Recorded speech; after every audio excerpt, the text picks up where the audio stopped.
Welcome friends to another r/prorevenge video. As always, if you enjoy these videos, please make sure to hit that subscribe button. And our first story of the day is by Extremely Tired of HR. I reported my former landlord to the IRS for tax fraud as revenge for him making up lies on me to keep my deposit. He had to file for bankruptcy and lost his condo. I'm glad he lost his freaking house. I found this guy on Craigslist a few years ago. I like renting condos from private owners as opposed to renting apartments. Typically by renting a condo, it's safer, you have more caring residents, you get to have a luxury apartment style home with all the amenities, and you can negotiate pricing, etc.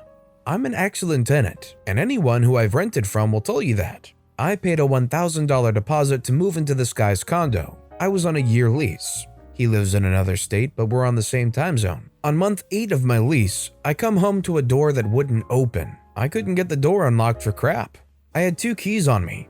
As much as I tried to turn them, I couldn't. One of the keys even broke in the lock. I waited 2 hours. I called, texted, and emailed my landlord, and he did not pick up. I thought maybe he had someone to change the locks for some reason. I honestly didn't know what to think and had no one to help me.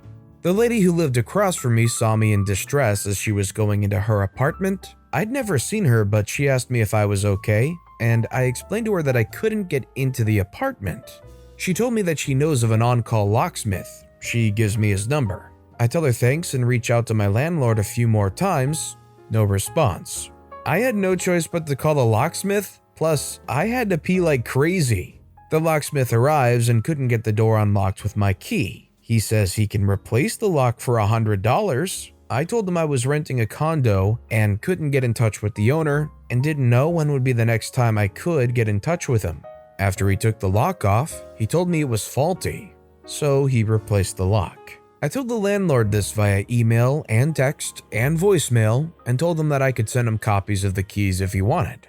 Okay, so fast forward to the end of my lease. I demand that he does a walkthrough with me. He said he wouldn't. I told him that if he didn't do a walkthrough, I would be notifying the condo office as he did not have permission to sublease by the association.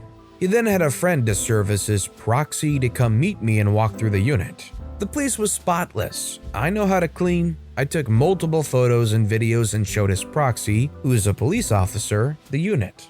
Actually, they're both police officers who used to work together. We both literally tested all the appliances, faucets, checked the blinds, carpets, hardwood, everything.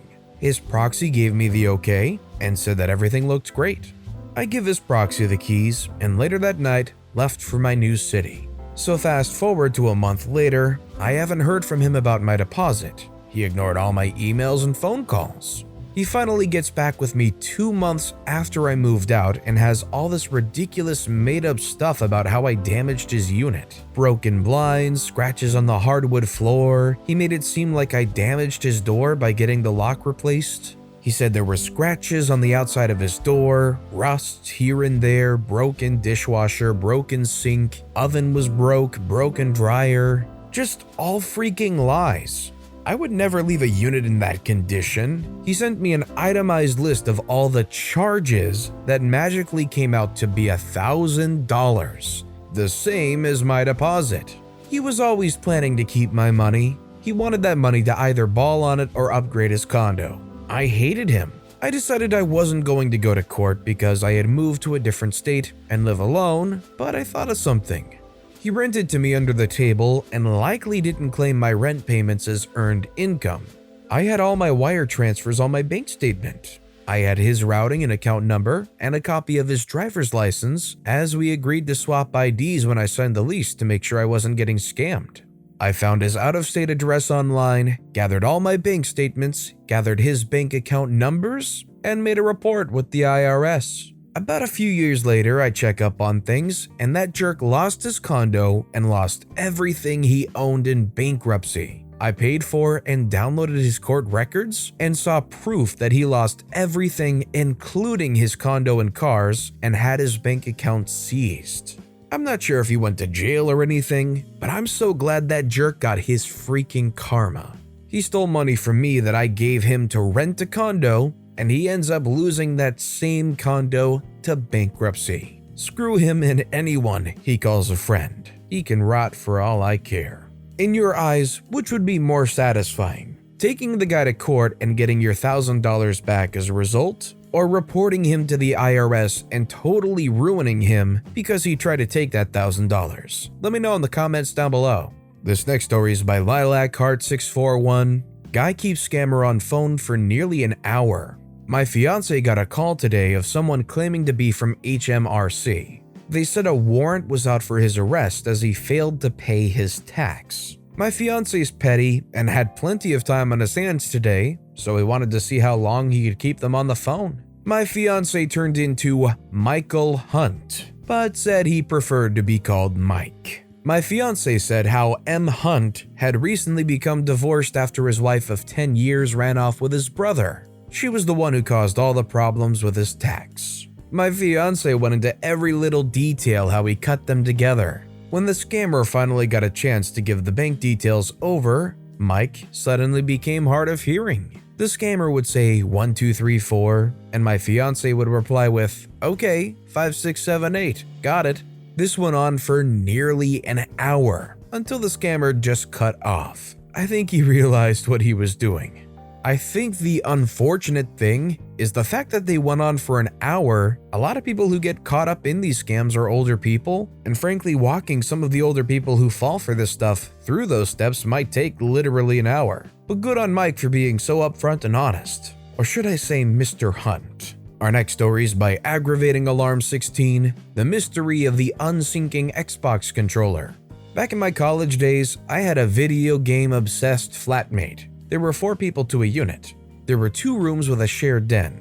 We all got along fine, except for Rick. Rick was obsessed with Halo and other games like that. He would hog the living room TV, brought by someone else, all night, every night. At first it was fun playing with him, but I quickly found out he took it way too serious. He would get mad, cuss, and throw the controller. He would do this every night until 2 in the morning. Whenever we asked him to keep it down, he would tell us to buzz off.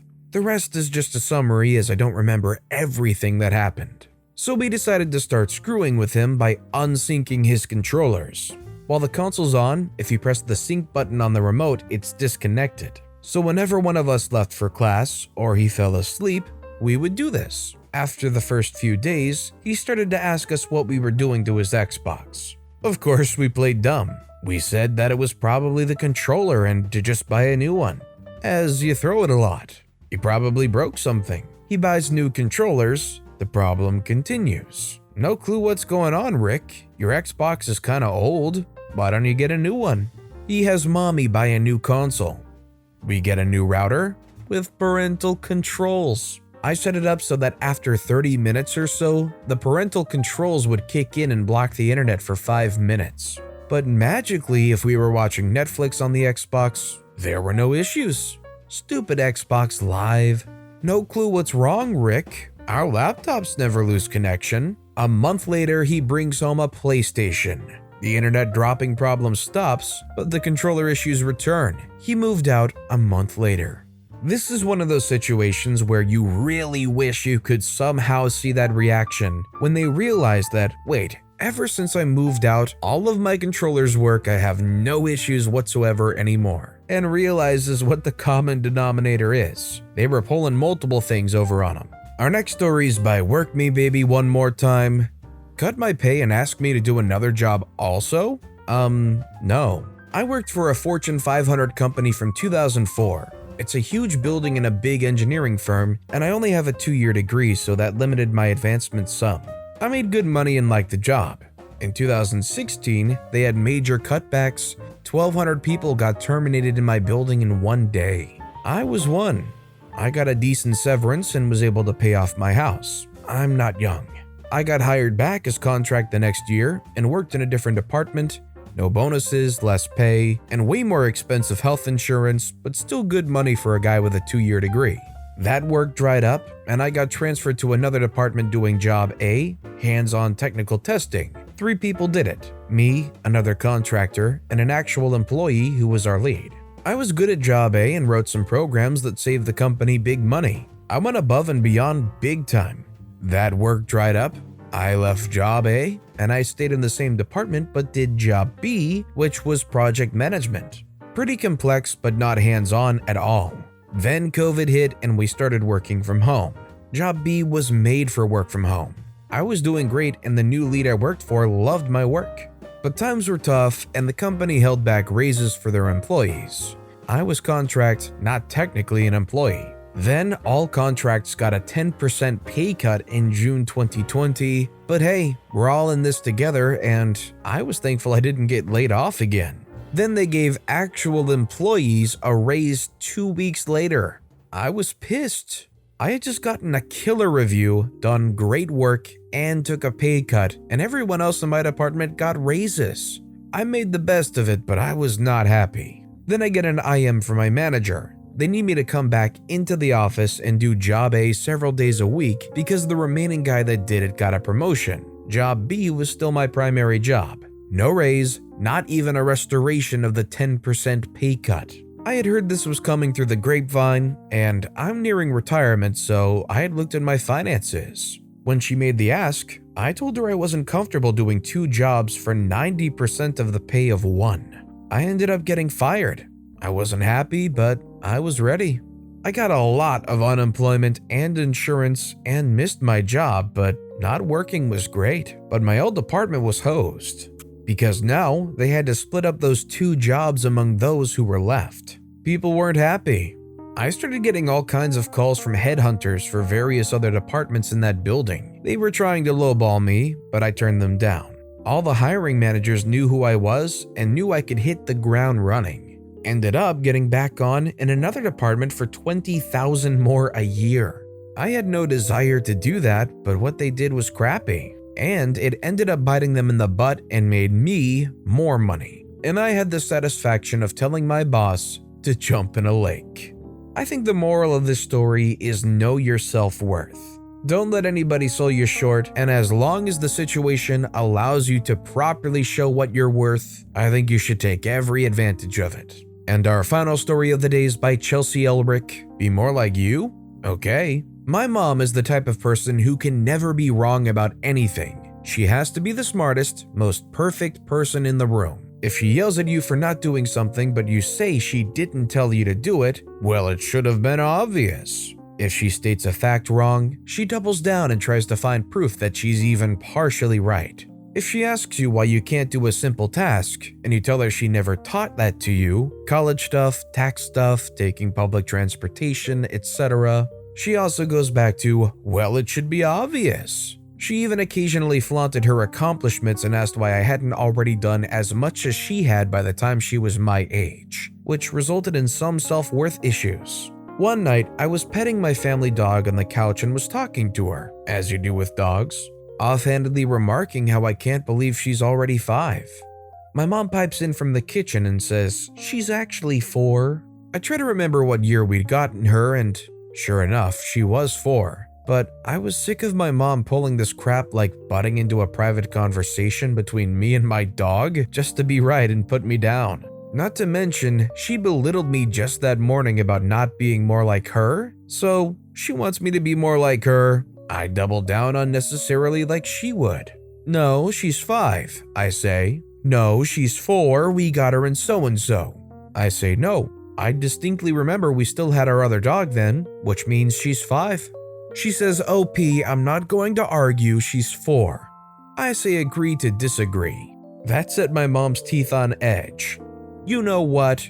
And she was off downstairs. I heard papers flying, boxes being moved, murmuring and grunts of frustration.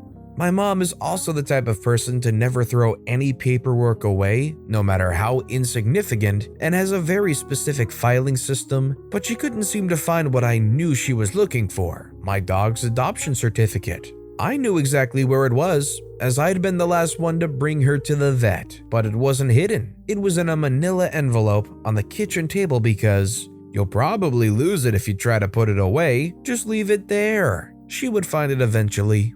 Hours went by, and I got to spend a nice evening on the couch with my dog watching TV. Finally, at about 10 p.m., my mom stumped triumphantly up the stairs to the kitchen table and aha'd me with the certificate. I simply said, oh, huh, and went to bed. I hope the hours of searching were worth being right. Narrator, they weren't. But with that being said, that's a wrap on another bunch of stories here today. As always, if you guys have any favorite videos of this bunch, let me know which one in the comments down below and why. And if you enjoyed the stories in general, if you could subscribe to this channel, it'd mean a lot to me. I make these videos daily, and it's by far and away the best way to support my channel. So no matter what you did, whether it was subscribing or liking, leaving a comment, I just appreciate the heck out of you guys. And as always, I'll be back tomorrow with even more stories right here on the Storytime channel.